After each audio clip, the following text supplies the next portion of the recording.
Yawe akanisa kiyondo bwa kingai nzoka nde bata mokili asali musala ya pamba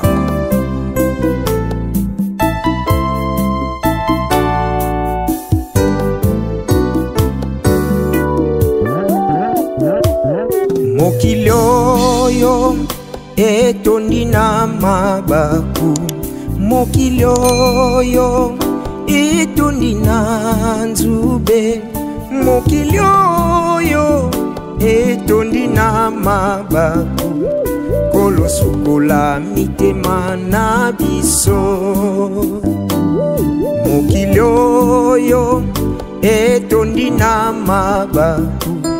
mokili oyo etondi na nzube moto kofanda na ye aina yo kala kolosukola mitema na biso mokili oyo etondi na mabaku mokili oyo etondi na nzube mokili oyo etondi na mabaku kolosukola mitema na biso mokili oyo Yawe etondi na mabaku mokili oyo etondi na nzube moto kofanda na ye aina yo kala kolosukola mitema na biso yango ngai nakomitungisa mate soki mokili ini ngai nakomilela te soki mokili boyinga Yesu Masi akufaki kuna na ekulusu mpona mabe oyo yasalaki te Alleluya nakomitungisa mate soki mokili ini ngai nakomilela te soki mokili boyinga Yesu Masi akufaki kuna na ekulusu mpona mabe oyo yasalaki te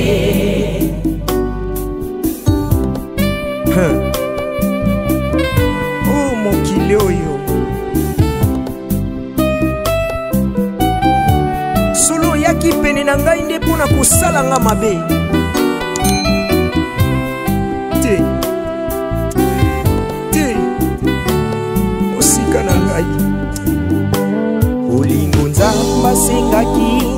meme na ndako ezali te olingo nzambe asengaki meme na mosala ezali te olingo nzambe asengaki meme na eglize ezali te kolosukola mitema na biso olingo nzambe asengaki meme na ndako ezali te olingo nzambe asengaki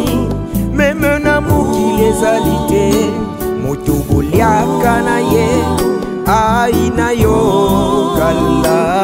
kolosukola mitema na biso yango ngai nakomitungisa mate soki mokili ini ngai nakomilela te soki mokili boyinga Yesu Masi akufaki kuna na ekulusu mpona mabe oyo yasalaki te Alleluya nakomitungisa mate soki mokili ini ngai nakomilela te soki mokili boyinga Yesu Masi akufaki kuna na ekulusu mpona mabe oyo yasalaki te babwakinga nakomitungisa mate soki mokili ini ngai nakomilela te soki mokili boyinga Yesu Masi akufaki kuna na ekulusu mpona mabe oyo yasalaki te babwakinga nakomitungisa soki mokili iningai nakomile kutala kaye na ndeko na ye soki Abel mokili boinga kaya bomaki ndeko na ye bongo Joseph banani batekaki ye kaka bandeko na ye oyo abotama na bango. Yesu Masiya mobikisi na biso